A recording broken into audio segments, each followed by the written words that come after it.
Motivo de grande alegria, podem se assentar, amém? Versão ARA, viu? Que hoje eu estou tradicional. Quero te convidar a abrir a sua Bíblia. Você trouxe sua Bíblia? Amém? Quem está com a Bíblia, levanta a mão. Quem está com a Bíblia no celular, levanta a mão. Desliga o Wi-Fi, viu, irmão? Bota no modo avião. Amém? Deixa nada te distrair. Quem está sem Bíblia pode acompanhar nas televisões. Quero te convidar, primeiro, a fazer uma reflexão, tá bom? Eu gostaria de saber se você sabe o que o Senhor Jesus está fazendo agora. Você sabe? Quantos sabem, quantos conhecem o ministério de Jesus na terra? Levanta a mão. Quantos ouviram falar já nos evangelhos? Todo mundo, né? A gente conhece, ele veio nos resgatar. Mas a pergunta que fica é, o que ele está fazendo agora?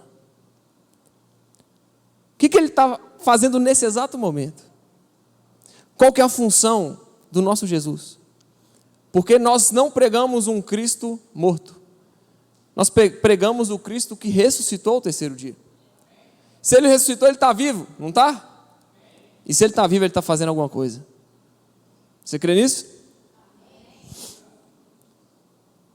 Eu quero que você pense bastante nessa reflexão, porque isso me chamou muito a atenção. Esses tempos atrás, eu comecei a ler um livro, que o nome agora me fugiu, mas eu vou lembrar e vou falar com vocês. E ele justamente me confrontava assim, falando, você sabe o que Jesus está fazendo agora? Você sabe qual que é o ministério atual de Jesus? Você sabe o que Jesus está esperando de você? Você sabe o que ele faz à destra de Deus, à direita de Deus? Que foi lhe dado um lugar de honra, né? E naquilo eu parei e pensei, nossa, é mesmo. A gente fala sobre o que Jesus veio fazer, a gente fala sobre as promessas que ele fez, a gente prega sobre o Cristo que ressuscitou, mas por vezes a gente se esquece que ele continua vivo, irmão. Ele não ressuscitou há 2000 anos atrás e passou um tempo e ele morreu. Ele continua vivo. O mesmo Cristo da igreja primitiva é o nosso Cristo na igreja moderna atual. O Cristo que era pregado antigamente, irmão, é o mesmo que a gente prega.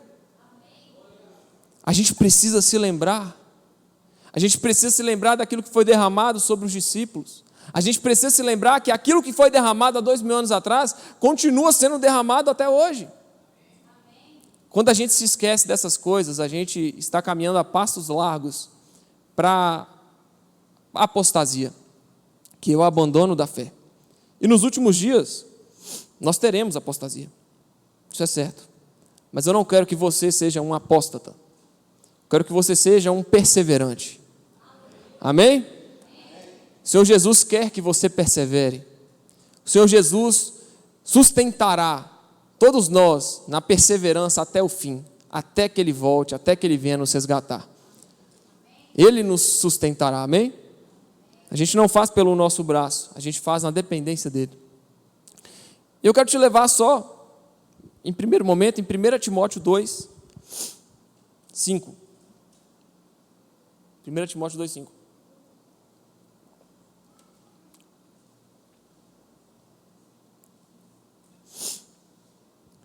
Porquanto há um só Deus e um só mediador entre Deus e os homens, Cristo Jesus, homem, o qual a si mesmo se deu em resgate por todos. Testemunho que se deve prestar em tempos oportunos. Para isto fui designado pregador e apóstolo. Afirmo a verdade, não minto. Mestre dos gentios na fé e na verdade. Então, no verso 5, o que a palavra nos garante? Que há um só mediador entre Deus e o homem, que é Cristo Jesus, homem. 100% homem, 100% Deus, com o corpo glorificado. Jesus, ele quando viveu na terra aqui, onde a gente está vivendo, nesse plano, com essa mesma matéria que você está aí, ele assumiu a sua forma de homem. E a forma de homem de Cristo não conhecia o pecado como nós conhecemos, mas era um corpo humano como o meu e o seu, amém? Jesus sentia dor, Jesus sentia fome, Jesus sentia sono. No final lá da tentação no deserto, a Bíblia fala que no final de 40 dias Jesus teve fome. Então Jesus sentia como a gente sente. Ele sentia angústia, ele sentia tristeza, como ele chorou lá quando Lázaro estava morto. Então, o corpo de Jesus, ainda que não tivesse conhecido o pecado, conhecia as dores humanas. O Cristo Jesus, que é o nosso mediador entre eu e você e Deus, é o Cristo Jesus homem, 100% homem, 100% Deus, com o seu corpo glorificado, que não conhece a dor, só conhece a glória. E é para lá que nós estamos indo, amém? É com esse corpo que Jesus vai te chamar, é para esse corpo, é para essa nova vida. Jesus vai glorificar o nosso corpo na ressurreição dos mortos, lá quando Ele voltar para arrebatar a sua igreja. Ele vai nos dar um corpo que não sente dor, que não sente fome, um corpo perfeito, que não conhece o pecado e não quer conhecer o pecado. Se lembra das coisas passadas, mas elas ficaram para trás, porque novas coisas foram feitas. Nós chegaremos lá, amém? Amém. Você chegará lá.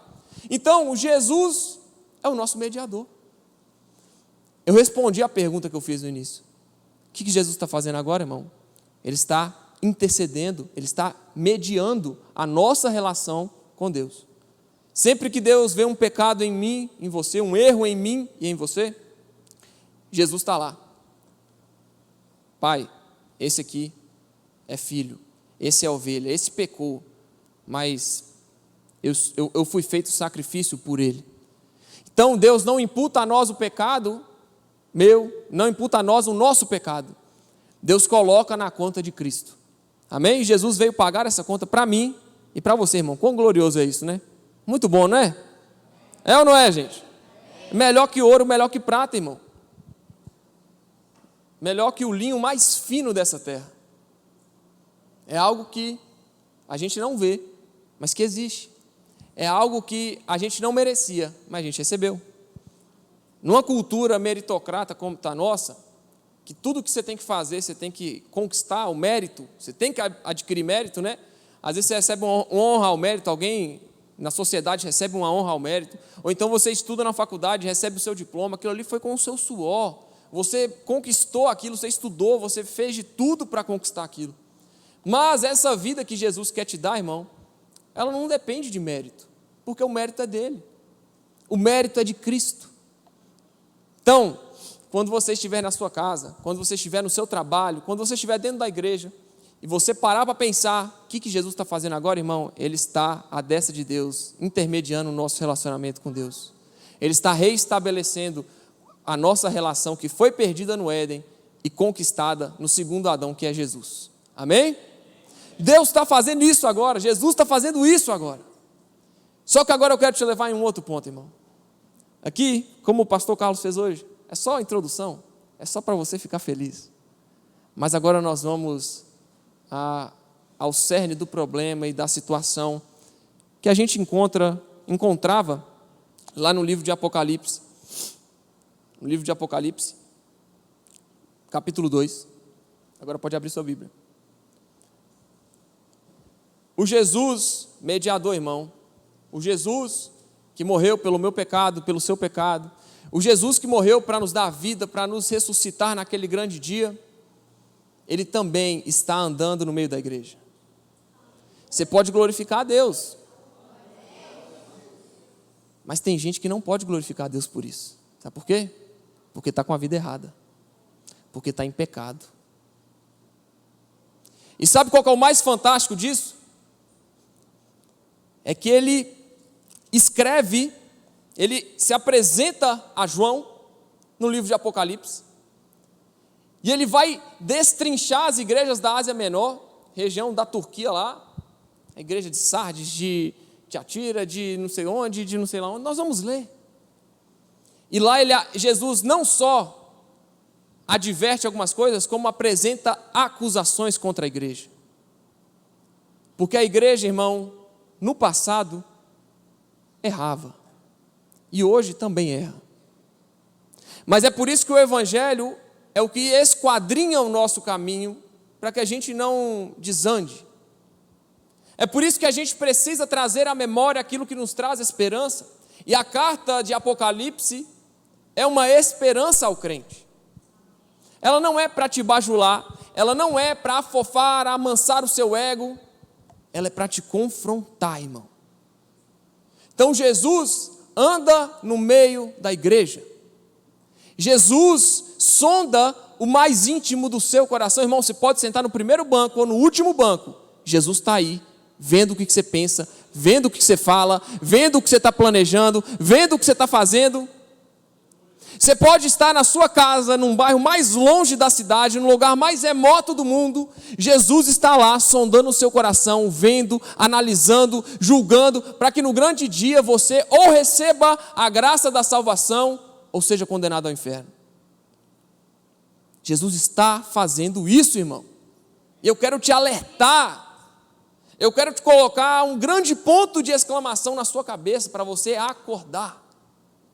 Porque Jesus não vai vir buscar uma noiva manca. Jesus vai vir buscar a sua noiva gloriosa, que é a igreja.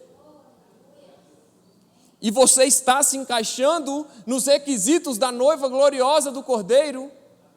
Ou você está maquinando mal com pensamentos errados, pensamentos contrários, intenções erradas? Qual tem sido o seu posicionamento diante do Senhor? Eu quero te levar... Primeiro, antes de ler o 2, nós vamos ler o 1, 9. Nós vamos ler todas as cartas, viu, irmão?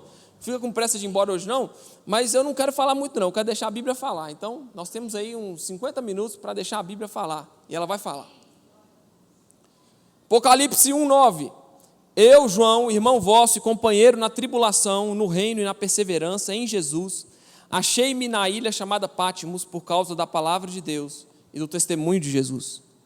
Achei-me em espírito no dia do Senhor, e ouvi por detrás de mim grande voz como de trombeta, dizendo: o que vês, escreve em livro e manda às 7 igrejas: Éfeso, Esmirna, Pérgamo, Tiatira, Sardes, Filadélfia e Laodiceia.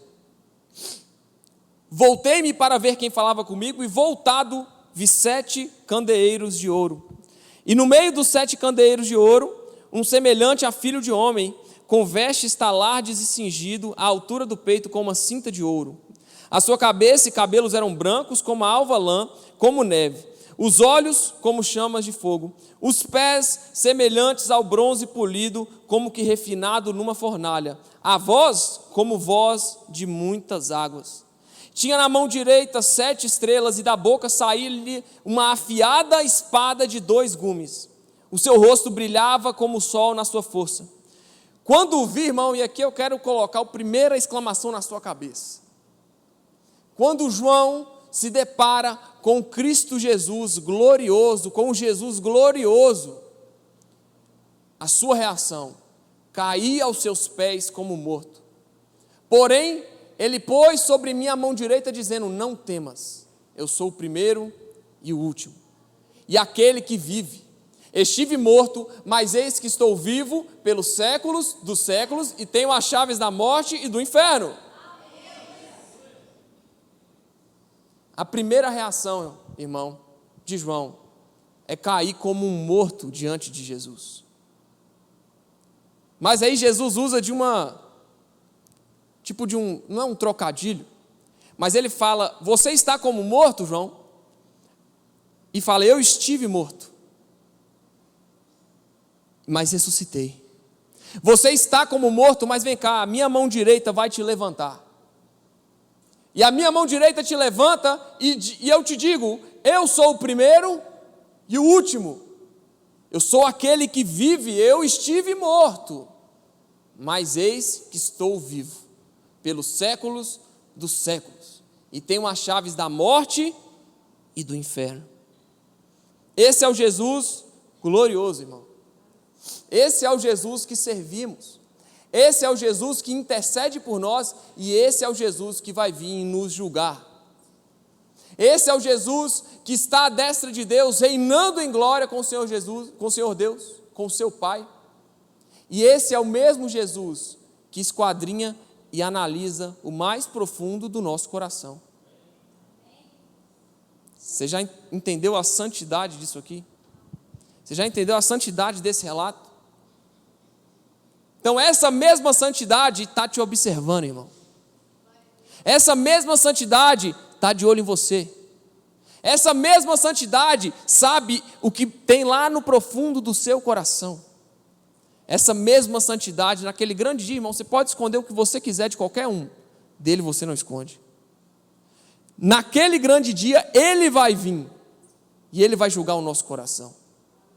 E é por isso que Jesus, desde o início do seu ministério na terra, ele sempre nos convida não a uma mudança de hábitos, mas uma mudança de intenções. Irmão, de nada adianta eu começar a seguir a Jesus e a obedecer o Evangelho, obedecer o que a Bíblia diz, se em meu coração eu não for convencido. De nada adianta, eu posso ficar 10, 15, 20 anos na igreja e não ser convertido, porque o meu coração ainda intenta o mal, o meu coração ainda busca as coisas erradas. Isso pode acontecer, irmão. Isso é mais normal do que você pensa. Mas Jesus, ele nos chama para transformar. Ele vai falar lá em Romanos, através do apóstolo Paulo: transformai-vos pela renovação do vosso entendimento, para que vocês experimentem a boa, perfeita e agradável vontade de Deus. Então o Evangelho, ele traz uma realidade de transformação. Jesus não quer só que você mude, pare de fazer uma coisinha, fazer outra. Ele quer que você entenda, absorva e se transforme por dentro. Porque assim como ele vai falar, lá quando ele está caminhando na terra, ele vira para os discípulos e fala: vocês ouviram o que foi dito? Não matarás, mas qualquer um que intentar contra a vida do seu irmão em seu coração, já praticou homicídio. Ouviram falar: não adulterareis, mas qualquer aquele que cobiçar a mulher do próximo, já cometeu adultério. Percebe que a realidade não é o ato, mas é a intenção. Jesus não quer combater, irmão, somente o seu ato, ele quer combater o seu coração. Porque se mudar por dentro, muda por fora. Se o seu corpo, se o seu coração, se a sua mente entender o que é pecado e que você deve se afastar dele, automaticamente, no corpo físico, você vai deixar de pecar, você vai deixar de se render às vontades da carne. Isso é uma realidade. Jesus quer mudar o interior. Então, esse panorama geral é para a gente entender que o Jesus glorioso que se apresenta para João é o Jesus que está caminhando por meio dessa igreja hoje. E ele está questionando o seu coração: o que tem aí dentro, irmão? Será que vai valer a pena você ter fingido a vida toda que era uma coisa e não era, e por trás você era outra, e quando chegar naquele grande dia, pela eternidade, você ser levado ao inferno? Vai ter valido a pena, irmão? Por isso que Jesus quer tirar a sua máscara hoje. Jesus quer que você jogue por terra a sua máscara, você pise nela e fale: Jesus, esse sou eu sou esse aqui, com erros, com defeitos, me transforma porque eu preciso. É isso que Jesus quer fazer com você hoje, irmão. Você crê nisso? Jesus não quer que você fique mostrando para os outros, não, irmão, deixa os outros para lá. Como diz a música: eu não preciso ser reconhecido por ninguém. Precisa mesmo não. Estou nem aí para os outros. Lá o fanático é maluco. Tá bom. Fazer o quê? Deixa me chamar de maluco. Pode me chamar de maluco, não tem problema não. Mas nós não deixaremos que a nossa carne governe a nossa vida, porque Jesus já nos deu poder, irmão, quando Ele morreu na cruz, de morrer para os nossos pecados. Ele quer que você morra para o seu pecado. Ele quer que você morra para a sua natureza pecaminosa. Ele quer que você morra para os seus intentos malignos. Ele quer que você morra para as picuinhas, para aquelas coisas pequenininhas que você trama no secreto contra outras pessoas. Ele quer que você morra para isso. Porque naquele grande dia, irmão, se você chegar até Ele com esse coração, não vai ter adiantado nada você fingir algo na igreja, não sendo.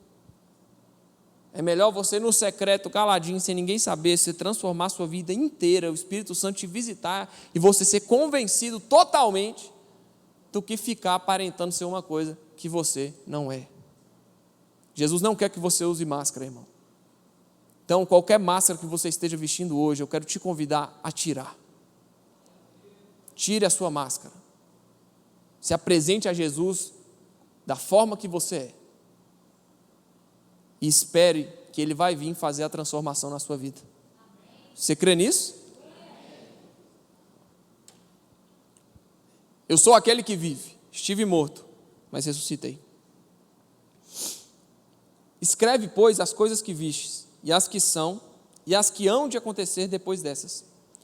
Quanto ao mistério das 7 estrelas que vistes na minha mão direita, e aos 7 candeeiros de ouro, as 7 estrelas são o quê? Os anjos das 7 igrejas. e os 7 candeeiros de ouro são as igrejas. Então tá. Então Jesus tinha na mão as 7 estrelas com os 7 anjos de onde? Das 7 igrejas. Então Jesus é aquele que detém na sua mão os governantes dos candeeiros, que são as igrejas. Irmão, você está entendendo o nosso tamanho? Você está entendendo? No verso 12, voltei para ver quem falava comigo, e voltado, vi 7 candeeiros de ouro. Então calma aí, Jesus estava na sua mão, os anjos das 7 igrejas, e ele estava caminhando por entre os 7 candeeiros. Então Jesus estava andando no meio da igreja. Jesus estava caminhando no meio das igrejas, sondando os corações, sondando cada coração, cada desígnio, cada vontade. Assim como na passagem, irmão, do joio e do trigo. Não tem como você tirar o joio, não tem como separar o joio do trigo, é só no dia da colheita.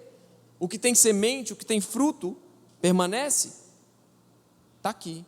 O que não tem, é levado para a fornalha para ser queimado e jogado fora. Não tem como separar o joio do trigo, irmão. E esse é o confronto, porque pode ser que uma igreja tenha pessoas que são salvas e outras pessoas que só estão fingindo que são salvas. Existem pessoas dentro da igreja que têm fruto e que não têm fruto. E Jesus quer te confrontar essa noite perguntando: irmão, você é um joio ou você é um trigo? Você tem fruto ou não tem fruto? Quem é você? Porque o Jesus que está dizendo aqui em Apocalipse 1 é aquele que anda no meio da igreja e sonda os corações e confronta. Esse Jesus, irmão, está sondando o seu coração agora. O que você está pensando aí? O que você está planejando aí? Qual o seu desígnio? O que você vai fazer depois que você sair da igreja? O que você vai fazer essa semana? Jesus sabe. Eu estou para falar que antes mesmo de você pensar, Jesus já pensou, né? Porque é a presciência de Deus. Então, é só para você entender o nosso tamanho. É só para você entender quão pequeno nós somos. Quão pequeno você é, irmão. Jesus nos tem nas palmas das mãos e nos conhece. Por isso que eu não quero nesse momento que você tente ser algo que você não é, que você finja, aparenta ser algo que você não é. Jesus quer a verdade do seu coração. Jesus quer sondar e realizar a obra da redenção em sua vida. E aí, a gente lê no verso 20 que 7 estrelas, que viste na minha mão direita os 7 candeeiros de ouro, as 7 estrelas são os anjos das 7 igrejas, e os 7 candeeiros são as 7 igrejas. Então, o que a gente vai ler a partir de agora? A gente está lendo de uma perspectiva da visão de Cristo. O que a gente vai ler a partir do capítulo 2 é o que Jesus estava vendo. O que a gente vai ler agora, irmão, é Jesus relatando, é Jesus falando. Então, assim como nos evangelhos, lá Mateus, Marcos, Lucas e João, que a gente vê Jesus falando,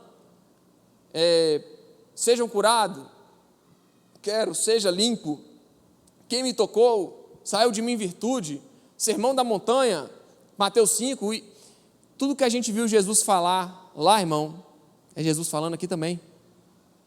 O mesmo Jesus que fala nos evangelhos, é o mesmo Jesus que fala em Apocalipse. Você consegue entender isso? Você consegue entender que a mesma... meu Deus, fugiu. Nós podemos ter certeza que é Jesus falando. Não caminhando na terra, mas com o corpo glorificado. Irmão, vou repetir para você entender de novo. Apocalipse 2, é Jesus falando. Igual nos evangelhos. Mesma certeza do relato histórico de Jesus na terra, é essa aqui também. Jesus falou aqui. Amém? Apocalipse 2:1. Ao anjo da igreja em Éfeso escreve: essas coisas diz aquele que conserva na mão direita as 7 estrelas e que anda no meio dos 7 candeeiros de ouro. Conheço as suas obras, tanto o seu labor como a sua perseverança, e que não pode suportar homens maus, e que puseste à prova os que a si mesmos se declaram apóstolos e não são, e os achastes mentirosos. E tens perseverança e suportaste provas por causa do meu nome, e não te deixastes esmurecer. Tenho, porém, contra ti que abandonaste o teu primeiro amor. Lembra-te, pois, de onde caístes, arrepende-te e volta à prática das primeiras obras, e, se não, venho a ti e moverei do seu lugar o teu candeeiro, caso não te arrependas. Tens, contudo, a teu favor, que odeia as obras dos nicolaítas, as quais eu também odeio. Quem tem ouvidos, ouça o que o Espírito diz às igrejas. Ao vencedor, dar-lhe-ei que se alimente da árvore da vida, que se encontra no paraíso de Deus. Primeira carta, irmão. Essa é a visão de Jesus da igreja de Éfeso. Era uma igreja zelosa com a palavra, mas não tinha obras. Era uma igreja zelosa demais com o evangelho, com a liturgia, com os momentos de culto. Rejeitava hereges, rejeitava seitas contrárias ao cristianismo, mas não tinha obra. E o que Jesus tinha contra essa igreja? Tenho, porém, contra ti que deixastes o primeiro amor. Zelo demais, sem ter obra, irmão. Zelo demais, sem o amor, de nada vale.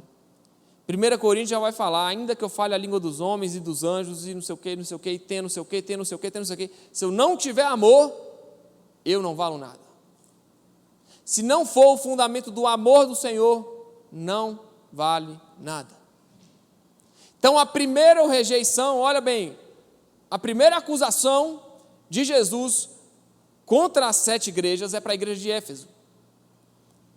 E era uma igreja zelosa, era uma igreja que não tinha heresias, era uma igreja que de doutrina ela era mestre, ela conhecia muito, ela rejeitava hereges, mas ela não tinha obra.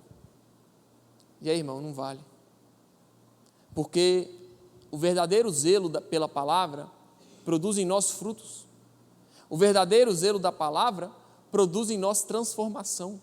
O verdadeiro zelo da palavra, irmão, a palavra não é só para a gente achar bonitinho e pagar de entendido. A palavra do Senhor é para moldar a nossa vida e a gente, como um pregador, ser usado para abranger isso para a comunidade. Você, como um servo de Deus, você tem o compromisso no seu trabalho, no seu colégio, de pregar o Senhor Jesus a quem está ao seu redor.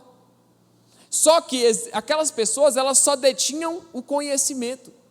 Elas sabiam o que era certo e o que era errado, mas não faziam nada. E está errado. Então, não adianta só conhecer, irmão. Você tem que ter fruto.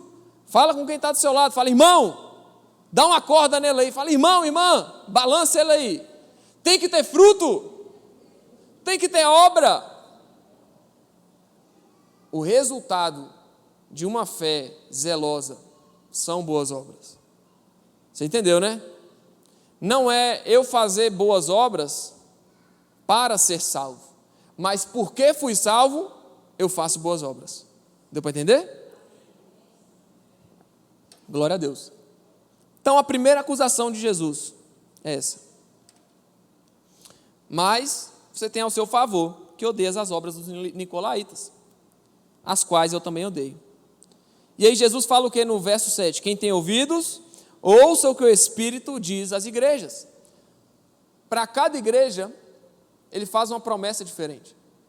Para cada igreja, Jesus vai prometer algo diferente.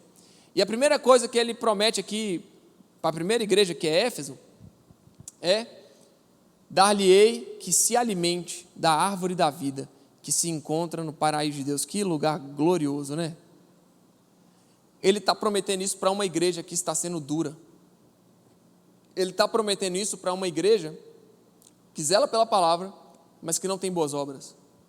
Ele está prometendo esse ambiente de descanso para uma igreja muito rígida, para uma igreja muito tradicional, vamos falar assim, para uma igreja ortodoxa que zela pela palavra, mas que não tem obras.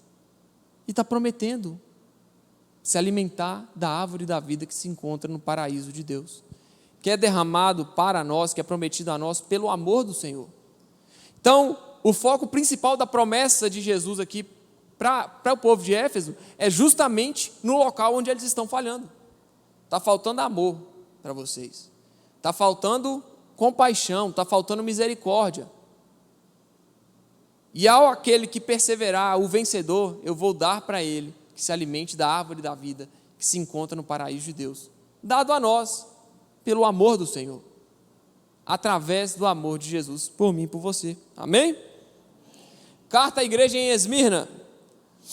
Ao anjo da igreja em Esmirna escreve: essas coisas diz quem? O primeiro e o último, que esteve morto e tornou a viver. Conheço a tua tribulação, a sua pobreza, mas tu és rico. Conheço a tua tribulação e a tua pobreza, mas tu és rico. E a blasfêmia dos que a si mesmos se declaram judeus e não são, sendo antes sinagoga de Satanás. Não temas as coisas que tens de sofrer. Eis que o diabo está para lançar em prisão algum dentre vós, para ser expostos à prova. E tereis tribulação de 10 dias. Sê fiel até a morte, e dar-te-ei a coroa da vida. Quem tem ouvidos, ouça o que o Espírito diz às igrejas. O vencedor de nenhum modo sofrerá o dano da segunda morte. Qual que é a promessa para a igreja de Esmirna, irmão? Não sofrer o dano da segunda morte. O que eles estavam sofrendo?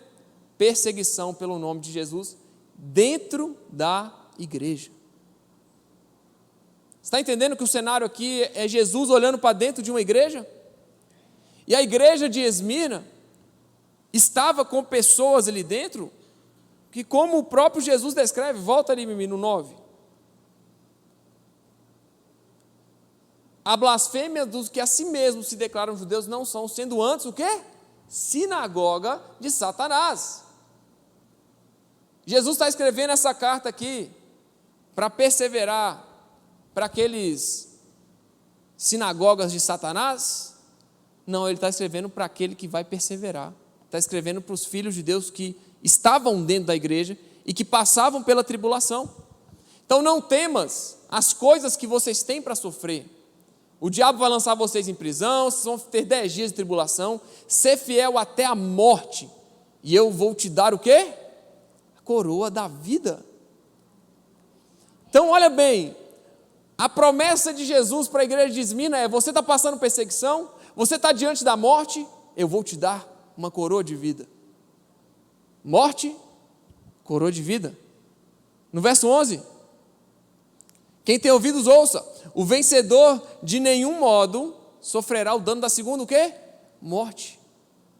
Ele está falando para uma igreja que estava sofrendo perseguição, os da própria igreja perseguiam aqueles que eram fiéis ao Senhor Jesus.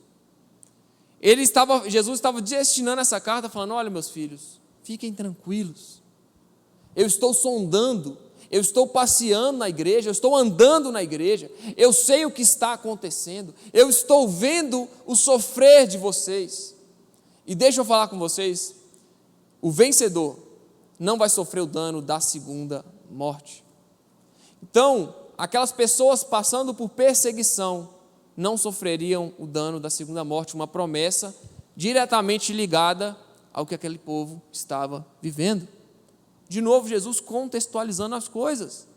Glória a Deus, irmão. Isso aqui é para nós. Quando a gente sofre perseguição, pode ser dentro da igreja ou pode ser fora. Quando a gente sofre perseguição, de forma alguma sofreremos o dano da segunda morte. Essa promessa é para nós, irmão. Nós teremos vida com o Senhor Jesus. Amém?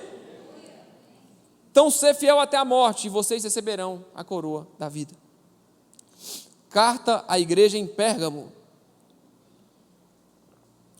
Ao anjo da igreja em Pérgamo escreve: estas coisas diz aquele que tem espada afiada de 2 gumes. Conheço o lugar em que habitas, onde está o trono de Satanás, e que conservas o meu nome e não negaste a minha fé, ainda nos dias de Antipas, minha testemunha, meu fiel, o qual foi morto entre vós, onde Satanás habita. Tenho, todavia, contra ti algumas coisas, pois que tem aí os que sustentam a doutrina de Balaão, o qual ensinava Balaque a armar ciladas diante dos filhos de Israel, para comerem coisas sacrificadas aos ídolos e praticarem a prostituição. Outro sim, também tu tens os que da mesma forma sustentam a doutrina dos nicolaítas. Portanto, arrepende-te, e, se não, venho a ti sem demora, e contra eles pelejarei com a espada da minha boca. Quem tem ouvidos, ouça o que o Espírito diz às igrejas. Ao vencedor, dar-lhe-ei do maná escondido, bem como lhe darei uma pedrinha branca, e sobre essa pedrinha é escrito um nome novo, o qual ninguém conhece, exceto aquele que o recebe. Então aqui a gente já entra numa carta mais complexa. Porque aqui, irmão, a igreja de Pérgamo tinha uns que eram zelosos, mas tinham outros que sustentavam doutrinas estranhas. Então era uma igreja que tinha problema doutrinário? Tinha. Porque existiam pessoas dentro da igreja que sustentavam a doutrina de Balaão, um deus estranho, que sustentava a doutrina dos nicolaítas, estranho também, deuses estranhos. E a acusação de Jesus contra a igreja é porque ela estava sempre em inconstância entre a verdade e a mentira. E como Jesus se apresenta diante dessa igreja? No primeiro versículo, olha lá. Primeiro versículo, 8. 8? Não, desculpa. Não é 8 não. 14. Uma igreja que estava entre a verdade e a mentira, Jesus se apresenta como aquele que tem a espada afiada de 2 gumes. E como ele diz que vai combater caso essas pessoas não se arrependam? Arrepende-te, verso 16, se não, venham a ti sem demora, e contra eles pelejarei com o quê? Com a espada da minha boca, que é a palavra, que é a verdade. Então, irmão, uma igreja, ela deve estar 100% compromissada com a verdade. E a igreja de Pérgamo não estava. Então, não adianta ter na história bons homens e boas mulheres que passaram pela igreja, como era o caso desse Antipas, né? Que Jesus cita aqui como minha testemunha, meu fiel, o qual foi morto entre vós. Esse Antipas. De nada adianta ter uma pessoa boa, irmão, Jesus quer atingir a todos, que todos tenham a transformação. Então, quando Jesus apresenta essa acusação contra a igreja, ele na verdade está dizendo, olha, vocês têm boas pessoas que foram mortas assim, desse jeito, daquele jeito, mas tenho contra ti que ainda tem gente aí dentro que sustenta a doutrina de Balaão, e ainda tem gente aí dentro que sustenta a doutrina dos nicolaítas. E o que Balaão ensinava? Volta lá. Comerem coisas sacrificadas aos ídolos e praticarem a prostituição. Outro assim, também tu tens o que sustenta a doutrina dos nicolaítas. Portanto, qual o convite de Jesus? Arrepende-te. Arrepende-te da mentira. Arrepende-te de viver uma verdade que não é verdade. Arrepende-te de viver a vida que você construiu errada. Os fundamentos que você colocou errado. Arrepende-te. E se não, venho a ti sem demora, e contra eles pelejarei com a espada da minha boca. Irmão, Jesus vai combater toda a mentira. Jesus vai combater toda a falsidade. Jesus vai combater todo aquele que estabeleceu para si altares de Deus estranho. Jesus vai combater. Hoje a gente não tem tanto problema com a doutrina de Balaão, dos nicolaítas. Isso ficou perdido, irmão, no passado. Hoje, o maior problema que existe, aos meus olhos, é a cultura do Deus eu. Conhece esse Deus eu? Fala Deus eu, fala Deus eu. Agora você entendeu quem é. Aqui a gente está falando de Balaão, mas é para qualquer Deus estranho, irmão. Já viu uns pregador? Eu falo pregador porque pregador ele apregou a algo, né? Não necessariamente é certo ou errado. Então vou falar pregador. Não vou falar pastor, vou falar pregador, beleza? Já viu aqueles pregadores que falam que você tem que fazer o que está no seu coração? Que você tem que ser feliz? Que você pode ficar do jeito que você está? Que está tudo bem? Já viu? Eu já vi demais, irmão. Pois é. Esses são os pregadores do famoso Deus eu. É um Deus que não aceita ser repreendido, é um Deus que não aceita ser contrariado, é um Deus que não aceita ser repreendido, é um Deus que não aceita ser reprimido. A única pessoa que pode combater o Deus eu é o próprio eu, é você mesmo. Então, contextualizando para hoje, o culto a si mesmo tem sido um grande problema para as igrejas. Porque as pessoas vêm na igreja não buscar ao Senhor da glória, elas vêm buscar o resultado para o seu problema. As pessoas não vêm na igreja buscar o Jesus glorioso que nós estamos citando e expondo aqui. As pessoas querem vir na igreja buscar resultado para a sua azia, para a sua dor. E aí mora o perigo. E deixa eu te falar, irmão, bem baixinho para você ouvir, para ninguém mais ouvir, viu? Estão me ouvindo? Jesus sabe quem está pensando assim, viu? Vou falar de novo. Jesus sabe quem veio aqui buscar os próprios interesses e sabe quem veio buscar a Ele. Você veio buscar a Deus, irmão? Glória a Deus. Ufa, ainda bem. Senão teria batido em você, né? Pelo amor de Deus, não é minha intenção não, gente. Se bater, fazer o quê? Conserta, né? Se bater em você, irmão, conserta. Ainda há uma esperança. Jesus é a nossa esperança, irmão. E é por isso que, em toda acusação que Jesus faz, Ele dá uma promessa: arrepende-te, arrepende-te, arrepende-te, arrependam-se, se transformem, arrependa, ainda dá tempo, arrependam-se. E se não, eu venho a ti sem demora, e vou pelejar com vocês com a espada da justiça da minha boca. E é claro, o convite ao arrependimento, a punição e no 17, a promessa. O vencedor, eu vou dar o maná escondido. Escondido de quem, irmão? O maná escondido, o alimento escondido, escondido de quem? Escondido daqueles que não fazem parte da aliança. E revelado a quem? Aqueles que fazem. Quem é que faz parte da aliança? Aqueles que se arrependem.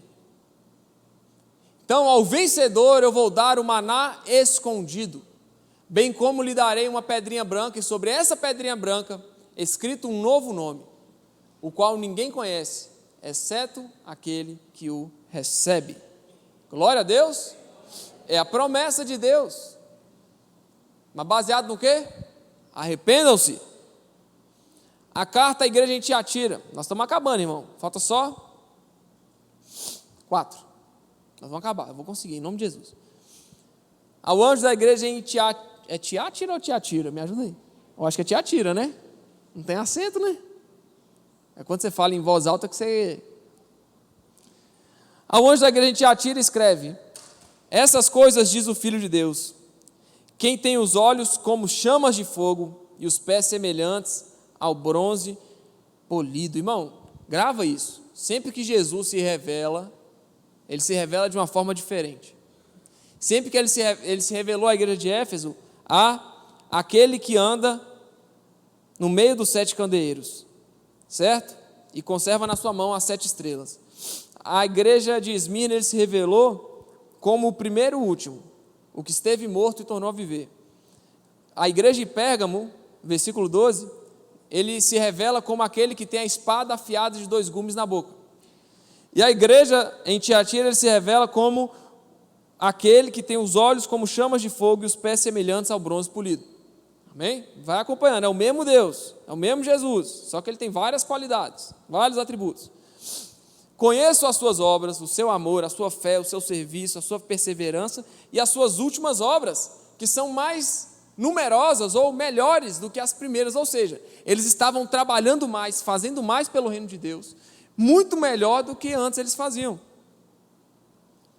Tenho, porém, contra ti o tolerares, que essa mulher, Jezabel, de novo, outra Jezabel, oh meu Deus, não bastava uma, tem duas na Bíblia. Jezabel, que a si mesma se declara profetiza, não somente ensine, mas ainda seduza os meus servos a praticarem a prostituição e a comerem coisas sacrificadas a ídolos. Irmão, isso existia.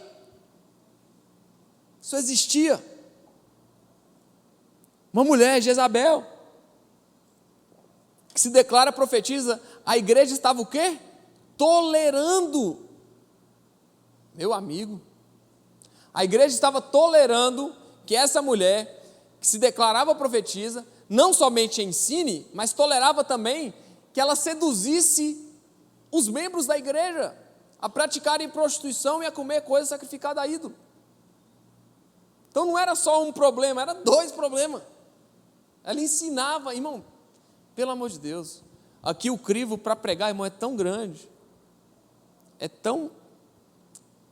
a peneira é tão fina, e essa galera estava tolerando, glória a Deus, nós não temos essa acusação contra nós, amém?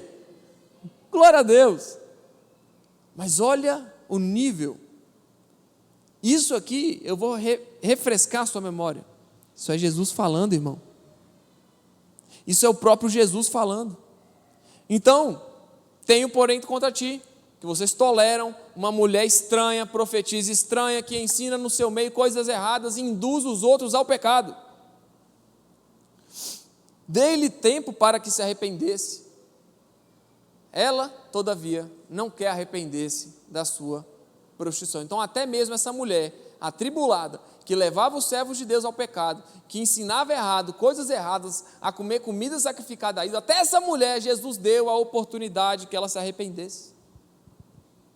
Até para ela Jesus deu, olha aí. Dei tempo para que ela se arrependesse. Ela, todavia, não quer arrepender-se da sua prostituição. 22. Eis que a próstro de cama, bem como em grande tribulação os que com ela adulteram, caso não se arrependam das obras que ela incita. Irmão, se você está vendo uma pessoa do seu lado, que está na igreja, esse é o tal do escândalo, né? É você levar pessoas a praticarem a mesma coisa que você pratica. Se você vê uma pessoa na igreja fazendo algo escandaloso, que não provém do reino de Deus, deixa eu te falar, irmão, ela não está certa, porque ela não representa a vontade de Deus. Se você vê um pastor errando, pecando, falhando, causando escândalo, deixa eu te falar, ele não está certo, ele não representa a vontade de Deus. A única coisa que representa a vontade de Deus é Jesus, o primeiro e o último, não tem ninguém depois dele. Então você veio alguém errando, irmão, olha aquilo ali, gente. Se vocês não se arrependerem das obras que essa mulher incita, essa mulher estava incitando o povo ao pecado, gente. Com as obras dela, ela levava os outros para o inferno. Você está vendo alguém errando e está fazendo igual, irmão? Você está indo para o mesmo lugar. A não ser que você se arrependa. A não ser que vocês se arrependam das obras que ela incita. Uma pessoa errou, irmão. Não olha para ela, não. Sabe quem representa a vontade de Deus? Jesus. Jesus. Primeiro e último, o alfa e o ômega, o princípio e o fim. A história começa com ele e termina com ele. E agora a gente está seguindo para o fim com ele. Só ele, irmão. É só olhar para ele. Ai, me arrependo na igreja. Eu ia na igreja, mas aí o irmão me decepcionou. Agora eu não vou mais. Baita atitude, parabéns. Você é o descobridor da pólvora. Rapaz, como é que a humanidade, com tanto de cientista, não estudou sua mente ainda? Você é muito inteligente. Realmente. Uma pessoa ser humano, falho, te fez mal, e aí a sua atitude é sair da igreja. Tudo a ver, irmão. Parabéns. Contém ironia, viu? Antes que fala que eu estou pregando isso, né? Pelo amor de Deus. Porque nós temos que olhar para Jesus. E o povo aqui estava olhando para quem, irmão? Para Jezabel. E estava indo atrás dela, fazendo o que ela fazia. Mas Jezabel está fazendo, ela é profetisa, ela é espiritual, mas está errado. É errado, irmão. Se está fora da Bíblia, está fora da Bíblia. Briga com a Bíblia, beleza? Briga comigo, não. Estou só falando o que está aqui. Se está fora da Bíblia, se existe alguma situação na vida que você está fazendo, que você está acompanhando alguém que está fora da Bíblia, deixa eu te falar, irmão. Está fora da Bíblia e leva ao inferno, tem que se arrepender. Amém ou não amém? Amém. Tem que se arrepender. Se não, vai ser condenado, prostrado em cama, vai cair em grande tribulação os que com ela adulteram, caso não se arrependam das obras que ela incita. Matarei os seus filhos e todas as igrejas conhecerão que sou aquele que sonda as mentes e os corações, e vos darei cada um segundo as vossas obras. Meu Deus. Vamos ler de novo? Parte do I ali, porque mataria os seus filhos, está falando da Jezabel, viu? Está falando de quem segue a fé e a prática de Jezabel. Todas as igrejas, Jesus ia fazer daquele que causava escândalo, daquela que causava escândalo na igreja, que levava o povo ao pecado, ele ia fazer dela um bode expiatório.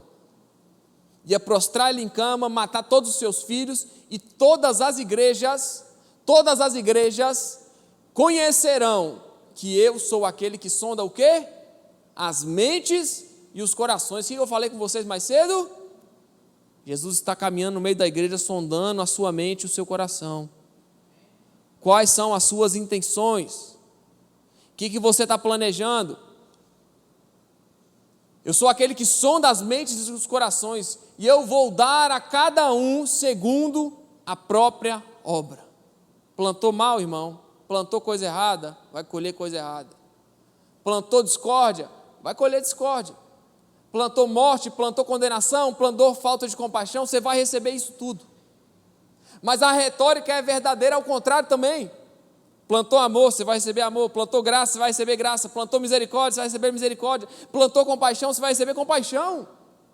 Então vamos plantar coisa boa? Vamos ou não vamos, irmão? Então fala, vamos. Vamos. Porque nós queremos receber cada um, segundo as nossas próprias obras, segundo aquilo que a gente plantar. Digo, todavia, a vós outros, os demais de Tiatira, a tantos quantos não têm essa doutrina, está falando aqui para quem não tem a doutrina de Jezabel, viu? E que não conheceram, como eles dizem, as coisas profundas de Satanás, outra carga não jogarei sobre vós. Então somente conservai o que tendes até que eu venha. Ao vencedor, que guardar até o fim as minhas obras, eu lhe darei autoridade sobre as nações. Olha a promessa. E com cetro de ferro as regerá, e as conduzirá a pedaços como se fossem objetos de barro. Assim como também eu recebi de meu Pai, dar-lhe-ei ainda a estrela da manhã. Quem tem ouvidos, ouça o que o Espírito diz à igreja. Então nós temos aqui um cenário de pecado, de indução ao erro, de indução ao pecado, pessoas que levam as outras ao erro através do exemplo, através de arrastar pessoas para serem condenadas com ela, mas em outra mão nós temos o arrependam-se, e tem a mensagem também para aqueles que não seguem o estilo de vida pecaminoso. Qual que é a mensagem? Verso 25, eu não vou falar mais nada com vocês que estão seguindo a vida legal, que estão sendo zelosos de forma doutrinária, que estão amando o próximo como a si mesmo, que estão cumprindo os meus mandamentos. Deixa eu falar com vocês, vocês que não estão na prática pecaminosa, tão somente conservai o que tendes, porque é suficiente. Conservai, manter, zelar, orando, jejuando, lendo a palavra, vivendo em comunidade, ajudando na igreja, dando o seu melhor, tão somente conservai o que tendes, até que eu venha. E aí a esses se conservarem o que tendes, que se arrependerem, que guardar até o fim as minhas obras, eu lhe darei autoridade sobre as nações, mas o quê? E com cetro de ferro as regerá e as reduzirá a pedaços como se fossem objetos de barro. Assim como eu recebi do meu Pai, eu ainda vou dar a vocês a estrela da manhã. Quem tem ouvidos ouça o que o Espírito diz às igrejas. Então nós temos de um lado o pecado, ser induzido ao erro, as paixões dessa vida, através de Jezabel. E nós temos de outro a estrela da manhã como presente, como recompensa a todo aquele que perseverar. Não é difícil, irmão, colocar um contrapeso aqui. Não é difícil. Não é difícil pesar na balança o que é melhor para mim e para você.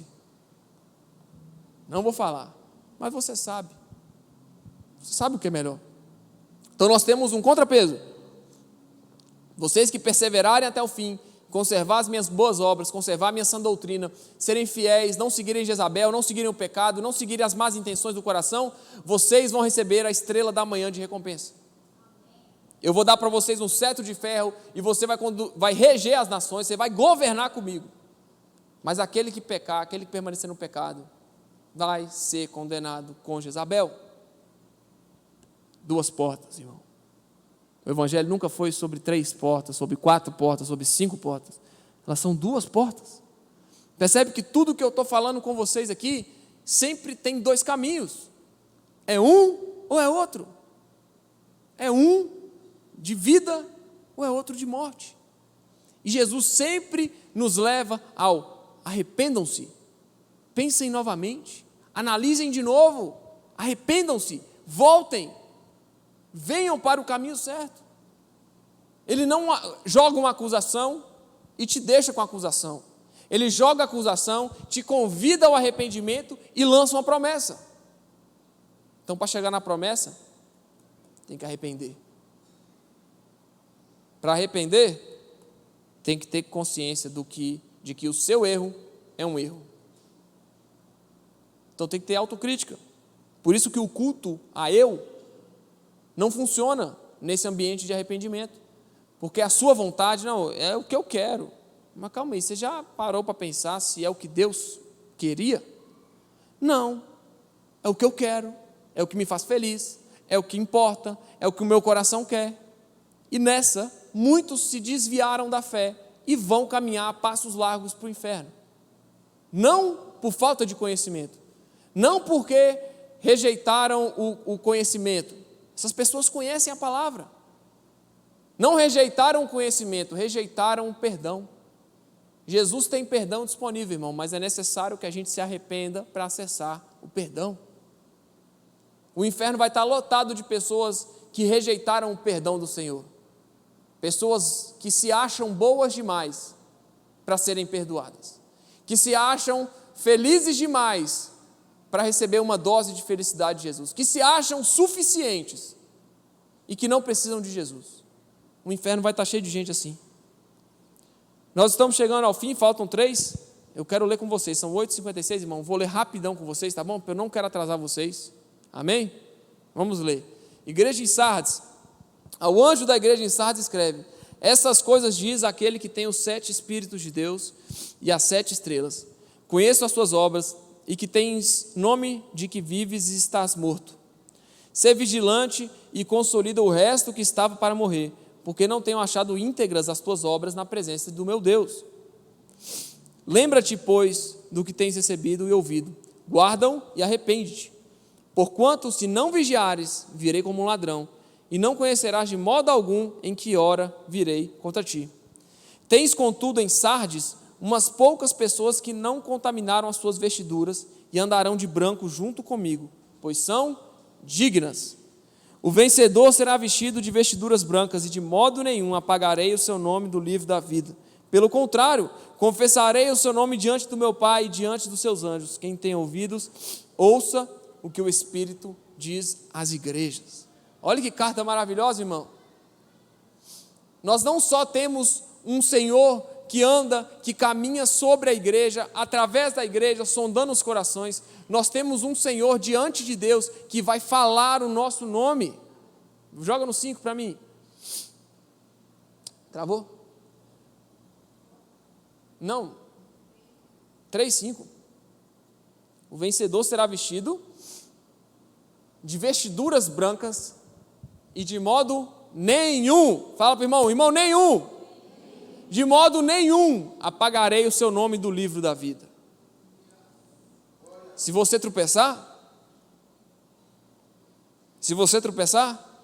não. Se você falhar, se você pecar, se você errar, não. Porque o Senhor Jesus, o nome que Ele coloca lá, irmão, é o nome que Ele coloca lá. O nome que Ele escreve lá, Ele de modo nenhum vai apagar. Agora tem que ver se seu nome está lá, né? Agora tem que ver, porque estar com o nome lá implica muita coisa. Não é de qualquer jeito. A pessoa bota na cabeça, então se eu for salvo, Rico, se eu vou ser salvo para sempre. Ué, irmão, não sei. O que você está considerando que é ser salvo? O que para você é ser salvo? Ser salvo e continuar vivendo uma vida de pecados, de mentiras, de luxúria. Isso é ser salvo? Acho que não, viu? Você está confundindo. A salvação que Jesus aplica em nós, irmão, ela nos ajuda a perseverar até o fim. Então, de modo nenhum, apagarei o seu nome do livro da vida. Jesus escreveu, irmão, está escrito, mas você tem que saber se você é salvo. Porque tem muita gente que passa a vida toda na igreja, chega no final, desvia e tal, nunca foi salvo. Pelo contrário, não vou apagar. E qual que é o contrário de não apagar o nome? É confessar o nome diante do meu Pai e diante dos seus anjos. Então, o contrário de não apagar o nome do livro da vida, que já era uma promessa maravilhosa, Jesus ainda vai confessar o nosso nome diante do Pai e dos seus anjos. Mas isso aqui vai ser dado a quem, irmão? Ao vencedor, ao que perseverar, ao que se entregar, ao que morrer para os seus maus caminhos e para os seus pecados. Penúltimo, a carta à igreja de Filadélfia. Ao anjo da igreja de Filadélfia escreve: essas coisas diz o santo, o verdadeiro, aquele que tem a chave de Davi, que abre e ninguém fecha, e que fecha e ninguém abre. Conheço as suas obras, eis que tenho posto diante de ti uma porta aberta, a qual ninguém pode fechar.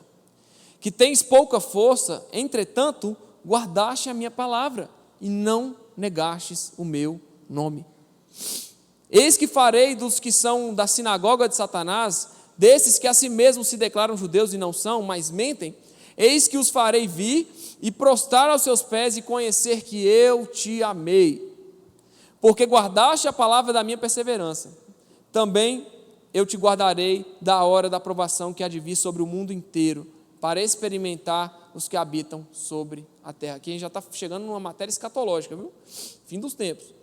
Venho sem demora, conserva o que tens, para que ninguém tome a sua coroa. Ao vencedor faloei coluna no santuário do meu Deus, e daí jamais sairá. Gravarei também sobre ele o nome do meu Deus, o nome da cidade do meu Deus, a nova Jerusalém que desce do céu, vinda da parte do meu Deus, e o meu novo nome. Quem tem ouvidos, ouça o que o Espírito diz às igrejas. Essa penúltima igreja, nós estamos acabando, amém? Nós vamos ler as cartas das 7 igrejas hoje, irmão, glória a Deus. No início, joga no início do lado do 3 ou alguma coisa. 3:7, olha bem. Jesus se apresenta como aquele que tem a chave de Davi, que abre e ninguém fecha, fecha e ninguém abre. Verso 8 ele fala: conheço as suas obras, sei o que você faz, e eis que eu coloco uma porta aberta diante de você e ninguém pode fechar. E o detalhe que eu quero chamar a atenção é: eu sei que você tem pouca força, eu sei que você é fraca, eu sei que você é pequena, eu sei que você não tem grande nome, mas guardaste a minha palavra e não negaste o meu nome. E qual que é a promessa para essa igreja se ela perseverar? Lá no verso 12, uma igreja fraca será feita coluna no santuário do meu Deus. Nós temos uma igreja que é considerada fraca, mas que para Deus ela é forte. Nós temos uma igreja que não tem renome, que não é conhecida, que não tem fama, mas que essa igreja será feita coluna do santuário de Deus. Deus vai edificar o seu santuário com essa igreja, que é fraca. Todo mundo vai olhar e falar: Filadélfia ali? Filadélfia. Ela pode ser fraca diante dos seus olhos, mas diante de mim ela é gloriosa, porque ela guarda a minha palavra, porque ela me obedece, e ela vai ser feita coluna do santuário do meu Deus, e daí jamais sairá. É fraco, vai perder com o tempo? Vai não, jamais. Gravarei sobre ele o nome do meu Deus. Olha que privilégio. O nome da cidade do meu Deus, a nova Jerusalém que desce do céu, vinda da parte do meu Deus, e o meu novo nome. Olha isso, gente, coisa maravilhosa. A carta para uma igreja que parecia pequena, mas aos olhos de Deus ela é forte. E por último, a igreja de Laodiceia. Ao anjo da igreja em Laodiceia escreve: estas coisas diz o Amém, a testemunha fiel e verdadeira, o princípio da criação de Deus. Queria convidar os levitas para subir, os louvoristas para subir. Amém? Ao anjo da igreja em Laodiceia escreve: essas coisas diz o Amém, a testemunha fiel e verdadeira, o princípio da criação de Deus. Conheço as suas obras, que nem és frio e nem quente. Quem deras fosse frio ou quente. Assim, porque és morno e nem és quente, nem frio, estou a ponto de vomitar-te da minha boca. Pois dizes: estou rico e abastado, e não preciso de coisa alguma, e nem sabes que tu és infeliz, sim, miserável, cega, pobre e nu.